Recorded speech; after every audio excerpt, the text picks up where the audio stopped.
Photographer na naman ang ganap ng konsinyo for today's video. Last Saturday, it was Raleigh's 7th birthday at ako nga ang photographer, Wally Koy. Pagdating ko nga, una kong pinicturan yung pagkain pero sinisilip ko lang kung mukhang masarap, no ko? Pagkatapos ay mabilis ang photoshoot dito lang din sa may school, Wally Koy. Bale, ginawa kasi to sa may covered court ng elementary school dito sa barangay namin. Bukod sa dinner buffet, meron ding mga pika-pika dito. At nakakatuwa dahil part na rin ng celebration na to ang Wally Koy Peanuts and Cornix. Oh, alam niyo na kapag kayo nag-okasyon ha. Maya-maya nagsimula na ang program at una nga ang 7 Roses, Wally Koy. Medyo natatawa nga ako dito dahil puro nonchalant yung mga bata, no ko? And then another set of 7 Roses na naman for the second part, followed by the 7 gifts. Next is 7 cupcakes and 7 marshmallows. Ay, karal S, may papakat ko dila tuloy, no ko? Siyempre, hindi rin pwedeng mawala ang 7 candles, Wally Koy. Pagkatapos nito ay nagpapila na sila sa buffet. Uy, sana all mamangan na, no ko?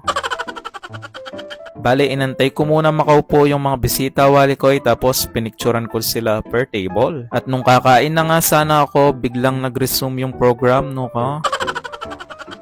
This time, mga bills naman, Wally Koy, kasama yung mga ninong at ninang. Bale, bilang ninong, kasama nga rin pala ako dyan, Wally Koy. At bukod doon, meron ding mga pa-extrang mga pasabit. Kaya naman, kung meron mang pumaldo nung mga araw na to, walang iba kung hindi itong si Raleigh, no ko? Itang timan na hanggang balugbog, pero ay nabaloy no man miras kayo.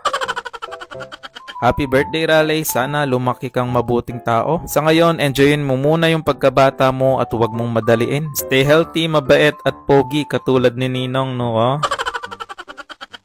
Photographer na naman ang ganap ng konsinyo for today's video. Last Saturday, it was Raleigh's 7th birthday at ako nga ang photographer, Wally Koy. Pagdating ko nga, una kong pinicturan yung pagkain pero sinisilip ko lang kung mukhang masarap, no ko?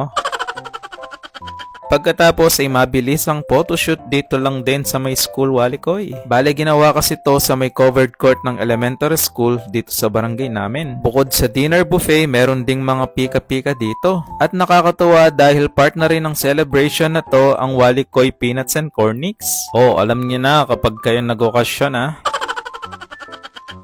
Maya-maya nagsimula na ang program at una nga ang 7 Roses, Wally Koy. Medyo natatawa nga ako dito dahil puro nonchalant yung mga bata, no ko?